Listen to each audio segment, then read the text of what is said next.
Hello दोस्तों, मैं doctor Rashmit पाठी आपका अपने चैनल लॉ फाइटर्स एकेडमी में स्वागत करती हूँ।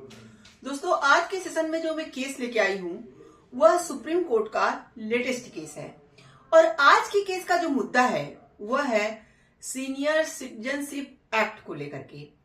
तो जैसे हम लोग जानते हैं कि कोई भी माता पिता अपने बच्चों को या अपनी संपत्ति वगैरह जो होता है वो गिफ्ट डीड करें, तो गिफ्ट डीड करने के बाद अगर बच्चे उनका भरण पोषण नहीं करते हैं, उनकी देखभाल नहीं करते हैं, तो क्या वह अपने गिफ्ट डीड को वापस ले सकते हैं? ऐसा ही एक मुद्दा था जो कि सुप्रीम कोर्ट के सामने जाता है। तो चलिए हम लोग जो है इस केस को, इस मुद्दे को अपने इस सेशन के माध्यम से विस्तार से जानते हैं। देखिए, आज का सेशन बहुत ही इंपॉर्टेंट सेशन है, तो इस सेशन को आप लोग पूरा ध्यान से देखिएगा।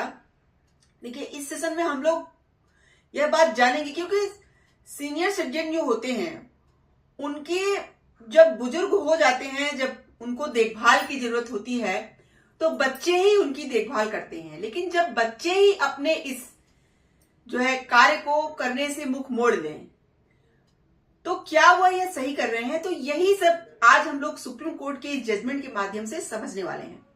तो चलिए हम लोग अपना सेशन स्टार्ट करते हैं और इस मुद्दे को विस्तार से जानते हैं।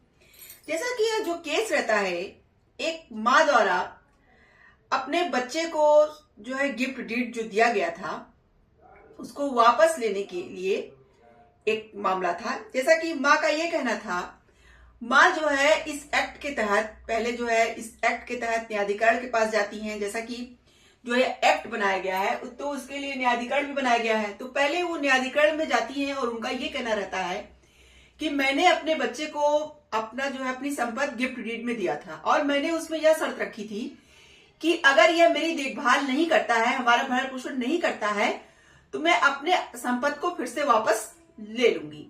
तो मेरा बच्चा यही कर रहा है, अब मेरी देखभाल नहीं कर रहा है, मेरा भरण पोषण नहीं कर रहा है, इसलिए मैं अपनी संपत्ति को वापस चाहती हूँ। जैसा कि न्यायाधिकरण ने क्या किया कि मतलब महिला की मां की बात को मान लिया और जो संपत्ति हस्तांतरित किया गया था उसे क्या कर दिया, फिर से मां को मतलब मिल गई, वापस हस्तांतरित कर दिया गया मां को और बच्चे से वह संपत्ति ले ली गई। तो देखिए, जब ऐसा हुआ तो जो लड़का था वह अपना जो है केस लेकर के हाईकोर्ट जाते हैं। तो हाईकोर्ट की एकल पीठ ने भी न्यायाधिकरण के पक्ष में ही अपना जो है फैसला, यानी जो न्यायाधिकरण ने अपना जजमेंट दिया था यानी मां के पक्ष में, वही काम जो है एमपी हाईकोर्ट का ये केस था। तो एमपी हाईकोर्ट ने भी यही किया, एकल पीठ ने। उन्होंने कहा कि जो न्यायाधिकरण ने अपनी बातें कही हैं वह एकदम सही है और उनकी बातों को ही रखा। अब देखिए, तब बेटे को यह जो है एमपी हाईकोर्ट की एकल पीठ का भी जजमेंट समझ नहीं आता है, तो वो खंडपीठ में अपना केस ले जाता है। यानी एमपी हाईकोर्ट के खंडपीठ में जब यह केस जाती है तो खंडपीठ ने एकल पीठ और न्यायाधिकरण के जजमेंट को पलट दिया। खंडपीठ का चलिए देखते हैं क्या कहना था। खंडपीठ का यह कहना था कि धारा 23 जो है, यानी कि जो यह सीनियर सिटीजन एक्ट 2007 होता है उसका जो सेक्शन 23 होता है वो यह बात कहता है कि कोई भी जैसे पर्सन सीनियर है, वह सीनियर सिटीजन है, वह अपनी संपत्ति अपने रिश्तेदारों या अपने बच्चे किसी को भी देता है, तो अगर वह इन शर्तों के साथ देता है कि वह हमारा भरण पोषण अगर करेंगे तो हमारी संपत्ति ले, और नहीं अगर हमारा देखभाल और भरण पोषण करेंगे तो हम संपत्ति को अपने वापस ले सकते हैं। तो देखिए, यह जो सेक्शन है वह जो है सीनियर सिटीजन के मतलब देखभाल के लिए बनाया गया है, उनकी सुरक्षा के लिए सेक्शन डाला गया है। तो यहाँ पे जो हाईकोर्ट की खंडपीठ थी उनका क्या कहना था कि धारा 23 स्वतंत्र प्रावधान है और न्यायाधिकरण के पास, देखिए उन्होंने ये नहीं कहा कि 23 में जो बातें हैं वो सही नहीं, उन्होंने कहा कि न्यायाधिकरण के पास यह जो है वो नहीं है, यह अधिकार नहीं है कि वह इस तरह के कार्य कर सके। तो यहां यह कह करके उन्होंने इस मुद्दे को क्या कर दिया, और जो है जो एकल पीठ थी उनके जजमेंट को और न्यायाधिकरण के जजमेंट को क्या कर दिया, खारिज कर दिया। और उनका कहना था कि ऐसा न्यायाधिकरण नहीं कर सकती है। देखिए, तब जो है मां अपनी अपील लेके सुप्रीम कोर्ट जाती हैं। तो चलिए हम लोग जानते हैं कि सुप्रीम कोर्ट ने अपना क्या जजमेंट दिया और कौन से जज बैठे थे जो इस केस की सुनवाई कर रहे थे, केस का नाम क्या है। देखिए, सबसे बड़ा मुद्दा यहाँ सुप्रीम कोर्ट के सामने यही था, जो कि हाई कोर्ट की खंडपीठ ने अपनी बातें कही कि सेक्शन 23 स्वतंत्र प्रावधान है और न्यायाधिकरण को यह अधिकार नहीं दिया गया है कि वो कब्जा हस्तांतरित करें। तो यही मुद्दा था कि क्या न्यायाधिकरण को यह अधिकार है कि वह कब्जा को हस्तांतरित करे, और सेक्शन 23 के स्वतंत्र होने की क्या बातें हैं। यह मुद्दा सुप्रीम कोर्ट के सामने जाता है। तो चलिए हम लोग देखते हैं कि आगे क्या सुप्रीम कोर्ट कहती है। जैसा कि इस केस की सुनवाई जस्टिस सीटी रवि कुमार और जस्टिस संजय करोल की खंडपीठ कर रही थी, यानी 2 जजों की खंडपीठ थी जो इस केस की सुनवाई कर रही थी। तो जैसे कि केस का नाम थोड़ा जान लेते हैं, फिर आगे बताते हैं कि क्या जजमेंट कोर्ट ने दिया। उर्मिला दीक्षित वर्सेस सुनील शरण दीक्षित और अन्य, इस केस का नाम था उर्मिला दीक्षित वर्सेस सुनील शरण दीक्षित और अन्य।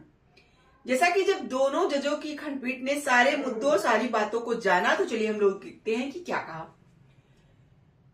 कोर्ट ने कहा कि हमें न्यायाधिकरण की संपत्ति कब्जा सौंपने की योग्यता के बारे में विवादित आदेश के माध्यम से की गई टिप्पणी को स्पष्ट करना चाहिए।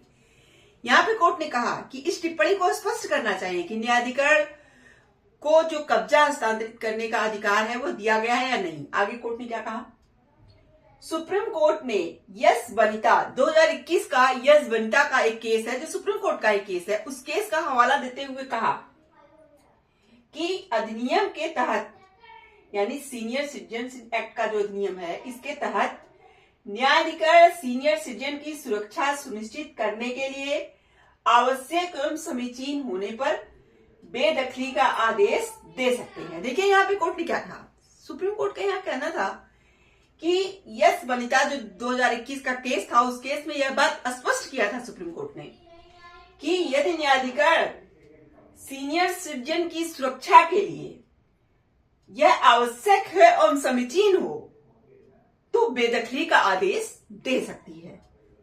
अब आगे चलिए देखते हैं कोर्ट ने क्या कहा। इसलिए यह नहीं कहा जा सकता कि अधिनियम के तहत गठित न्यायाधिकरण को सेक्शन 23 के तहत बेदखली का अधिकार नहीं है, यानी कब्जा हस्तांतरित करने का अधिकार नहीं है, ऐसा नहीं कहा जा सकता, जैसा कि इस केस में ही सुप्रीम कोर्ट ने कहा गया था। आगे कोर्ट ने क्या कहा, यह अधिनियम के उद्देश्य और लक्ष्य को विफल कर देगा, जिसका उद्देश्य बुजुर्गों के लिए त्वरित, सरल और सस्ते उपाय प्रदान करना है। यहाँ पे कोर्ट ने कहा गया अगर हम ऐसा करेंगे, न्यायाधिकरण को यह अधिकार नहीं देंगे, तो यह अधिनियम के उद्देश्य को क्या कर देगा, खत्म कर देगा। देखिए, अधिनियम का उद्देश्य क्या है, अधिनियम का उद्देश्य यह है जो सीनियर सिटीजन है, चाहे माता पिता हो, चाहे बुजुर्ग दंपत्ति कोई भी हो, अगर उनकी देखभाल के लिए यह एक्ट बनाया गया है, तो उसे अगर बहुत ज्यादा कठोर कर दिया जाएगा तो उनको सस्ती और सुलभ जो है जल्दी से जल्दी कैसे न्याय मिल पाएगा। यहाँ कोर्ट का यही कहना है कि यह अधिनियम के उद्देश्य और लक्ष्य को विफल कर देगा, जिसका उद्देश्य क्या है, बुजुर्गों के लिए त्वरित, सरल और सस्ते उपाय प्रदान करना है, कि बुजुर्ग को तुरंत, और मतलब पैसा भी ज्यादा न लगे, सस्ता हो, तुरंत जो है उन्हें क्या हो, उपाय प्रदान कर दे। एक केस का यहाँ पे सुप्रीम कोर्ट ने और हवाला दिया, सुदेश शिकारा वर्सेस रामती देवी का, जो 2022 का केस था। इस केस में सुप्रीम कोर्ट ने कहा गया है कि सेक्शन 23 के तहत शक्ति का प्रयोग किया जा सकता है। कब किया जा सकता है, यदि हस्तांतरण भरण पोषण प्रदान करने की शर्त के अधीन था। यानी कि यहाँ पे सेक्शन 23 में न्यायाधिकरण को यह अधिकार दिया जा सकता है यदि जो शर्तें सेक्शन 23 में दी, मतलब बताई गई हैं, तो उन शर्तों का अगर पालन किया गया हो। यानी कि देखिए, शक्ति का प्रयोग किया जा सकता है यदि हस्तांतरण भरण पोषण प्रदान करने की शर्तों के अधीन हो, यानी भरण पोषण प्रदान करने के लिए जो शर्तें दी गई हैं, यानी कि अगर किसी व्यक्ति को, यानी वो माँ जो थी उसने अपने बच्चे को क्या किया, अपनी संपत्ति गिफ्ट डीड में दिया, लेकिन उसने शर्त के साथ दिया कि अगर आप मेरा जो है भरण पोषण नहीं करोगे, मेरी देखभाल नहीं करोगे, तो मैं अपनी संपत्ति को वापस ले सकती हूँ। तो यहाँ पे वही इस केस में भी कहा गया था, सुदेश शिकारा वर्सेस रामती देवी 2022 का केस था सुप्रीम कोर्ट का। सुप्रीम कोर्ट ने यहाँ इस केस का भी हवाला दिया और बताया कि सेक्शन 23 कहता है कि सेक्शन 23 के तहत आप न्यायाधिकरण शक्तियों का प्रयोग कर सकता है, यदि क्या हो, यदि हस्तांतरण भरण पोषण प्रदान करने की शर्तों के अधीन हो। शर्तों के अधीन था। अब देखिए यहाँ पे शर्त मतलब उसकी माँ का कहना था कि शर्त वगैरह यहाँ पे लगाई गई थी और वो शर्तें पूरी भी हो रही थी। तो यहाँ पे यानी सुप्रीम कोर्ट का कुल मिलाकर यह कहना था कि जब शर्तें भी पूरी हो रही हैं और जो है न्यायाधिकरण को यह अधिकार दिया गया है कि जब बुजुर्गों के लिए यह आवश्यक हो और समीचीन हो तो वो ऐसा कर सकती हैं कि वो अपने इस शक्ति का प्रयोग कर सकती हैं कि वह जो है कब्जे को हस्तांतरित कर सकती हैं। अब देखिए यहाँ पे एक मुद्दा और था, सेक्शन 23 की स्वतंत्रता वाली जो बात कही थी हाईकोर्ट ने। हाईकोर्ट की खंडपीठ ने कहा कि धारा 23 स्वतंत्र प्रावधान है। तो यहाँ पे सुप्रीम कोर्ट ने कहा कि इस बात को भी थोड़ा स्पष्ट करना चाहिए कि सेक्शन 23 का स्वतंत्र प्रावधान क्या मतलब बातें कहता है, क्या 23 के अंतर्गत जो है ये चीजें आएंगी या नहीं आएंगी। देखिए आगे सुप्रीम कोर्ट ने कहा कि हमारे देश के बुजुर्ग नागरिकों की कुछ मामलों में देखभाल नहीं की जा रही है। यानी सुप्रीम कोर्ट ने कहा कि हमारे देश में ज्यादातर देखा जाता है कि जो बुजुर्ग नागरिक होते हैं, इसीलिए तो यह एक्ट लाया गया। ये एक्ट लाने का मेन उद्देश्य क्या है कि बुजुर्ग नागरिकों को ज्यादातर देखा गया था कि कुछ बच्चे ऐसे होते थे कि संपत्ति तो ले लेते हैं पर अपनी माँ बाप का भरण पोषण भी नहीं करते थे, उन्हें अनाथालय में डाल दिया जाता था, उन्हें कहीं भी छोड़ दिया जाता था। तो इन्हीं सब चीजों को तो देखते हुए ये एक्ट लाया गया। तो जैसा कि जो ये एक्ट जो लाया गया वो सिर्फ बच्चों के लिए नहीं, मान लीजिए जिसके जो है कोई नहीं है, वो अपने कोई रिश्तेदार को अपनी संपत्ति दे रहा है, तो संपत्ति दे रहा है, रिश्तेदार संपत्ति ले भी ले रहे हैं और बुजुर्गों की देखभाल भी नहीं कर रहे हैं। तो इन्हीं सब चीजों को देखते हुए एक्ट लाया गया। तो यही कोर्ट का कहना था कि हमारे देश के बुजुर्ग नागरिकों की कुछ मामलों में देखभाल नहीं की जा रही है और नहीं की जा रही है। तो जो ये एक्ट है, जो ये सेक्शन है, उसका उद्देश्य यही है कि सीनियर सिटीजन को संपत्ति हस्तांतरित करते समय अपने अधिकारों को तुरंत सुरक्षित करने का अधिकार देता है। यानी इस सेक्शन 23 में क्या है, यह बात निहित है कि जो हमारे सीनियर सिटीजन हैं उनको संपत्ति हस्तांतरित करते समय अपने अधिकारों को तुरंत सुरक्षित करने का यह सेक्शन अधिकार देता है।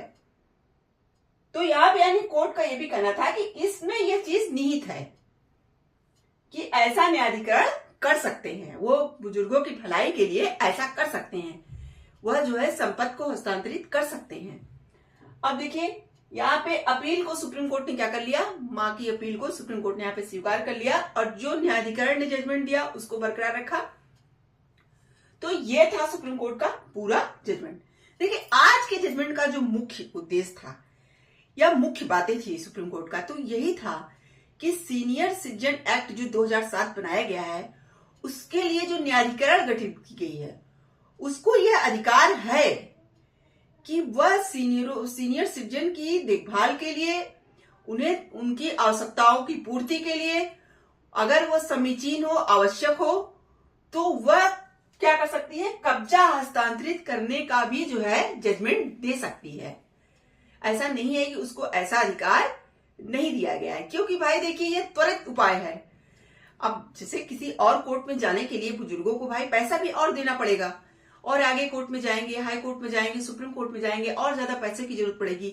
यहाँ उन्हें तुरंत न्याय की जरूरत है। यही कोर्ट ने कहा, सुप्रीम कोर्ट ने, कि अगर ऐसा हम नहीं करेंगे तो यह उनके साथ गलत होगा और इस एक्ट का जो उद्देश्य है वह भी पूरा नहीं हो पाएगा जिस उद्देश्य के लिए एक्ट बनाया गया है। तो देखिए आज का जो ये जजमेंट है सुप्रीम कोर्ट का, बहुत ही सराहनीय जजमेंट है, बुजुर्गों के लिए बहुत ही जो है इंपॉर्टेंट जजमेंट है और सुप्रीम कोर्ट का बहुत ही सराहनीय जजमेंट है। तो आशा करते हैं कि आज का सेशन आपको पसंद आया होगा। आप मेरे चैनल को लाइक कीजिए, सब्सक्राइब कीजिए, शेयर कीजिए, बेल आइकन को दबाइए, जिससे ऐसे ही नए नए केसेस और जानकारी उसमें आपको अवगत कराती रहूं। तो थैंक यू वेरी मच।